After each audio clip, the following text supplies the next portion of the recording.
আধুনিক প্রযুক্তিকে কাজে লাগিয়ে নিজ গ্রামকে বদলে দিয়েছেন জামালপুরের সরিষাবাড়ী উপজেলার পোগল দীঘার বয়রা এলাকার রাশেদুল ইসলাম রঞ্জু। ছোট্ট খামার থেকে তিনি গড়ে তুলেছেন আধুনিক হ্যাচারি, যেখানে কম খরচে এবং কম ঝুঁকিতে হাঁস, মুরগি, তিতি ও কোয়েলের ডিম থেকে ফুটছে স্বাস্থ্যবান বাচ্চা। বগুড়া থেকে টার্কি মুরগির বাচ্চা নিয়ে আসি। বাচ্চা আনার পর সেই বাচ্চা যখন ম্যাচুরেট হয়, সেগুলো ডিম আসে।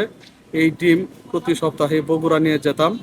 বগুড়াতে অনেকগুলো হ্যাচারি আছে, যে হ্যাচারিগুলা ডিম ফুটাই দেয়। পরবর্তীতে আমি আমার এখানে একটা হ্যাচারি করি, যে হ্যাচারিতে সকলেই ডিম দিয়ে ডিম ফুটাইতে পারবে, বেকারত্ব দূর করতে পারবে।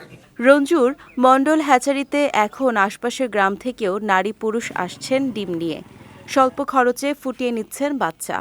এতে ডিম নষ্ট হওয়ার ঝুঁকি যেমন কম, তেমনি বাচ্চা বিক্রি করে লাভবান হচ্ছেন অনেকেই। আমি এখানে ডিম নিয়ে আসছি 20টা, যে মুরগিতে দিলে তো 1 মাসের মতো সময় লাগবে। মুরগিটা আমার ডিম দিল, প্লাস আমি বাচ্চাটা ফোটাইতে পারতাম, মানে সাশ্রয়ের মধ্যে আর কি। শুরুতে 200 বাচ্চা নিয়ে মোটামুটি 2 মাস পাইলে বেশ কিছু টাকায় লাভবান হয়েছে। মুরগিতে বাচ্চা দিছি, অনেকগুলি ডিম নষ্ট হয়ে গেছে, এখন আর এটা নষ্ট হয় না। ইনকিউবেটরের যে করছে, এটা আমাদের জন্য অত্যন্ত একটা ভালো একটা আমরা এখানে আইসা ডিম ফুটাইতে পারতেছি। নিয়ে গেলাম বাড়িতে, নিয়ে পালবো, বড় হয়ে বেচতে পারবো, খাইতে পারবো না। বাড়িতে যদি ডিম বসায় দেয় মুরগি দিয়ে, তাহলে অনেক ক্ষতি হয়। এদিকে রঞ্জুর এ উদ্যোগ নজর কেড়েছে সরকারি দপ্তরেরও। সফল এ উদ্যোক্তাকে সকল ধরনের সহযোগিতা করার কথা জানালেন এই কর্মকর্তা।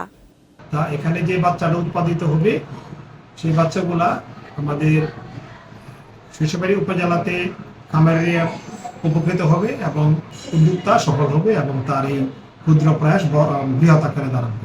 বাচ্চা ফোটা, বাচ্চা লালন পালন করা, মুরগি লালন পালন করার ক্ষেত্রে সরকারি যত প্রকারের সুযোগ সুবিধা প্রয়োজন, ভ্যাকসিন থেকে শুরু করে চিকিৎসা থেকে সবই উপজেলা প্রাণী সম্পদ দপ্তর থেকে প্রদান করা হবে।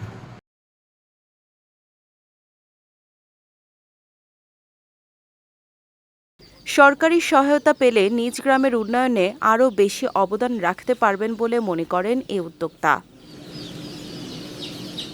বিজয় টিভি নিউজ ডেস্ক।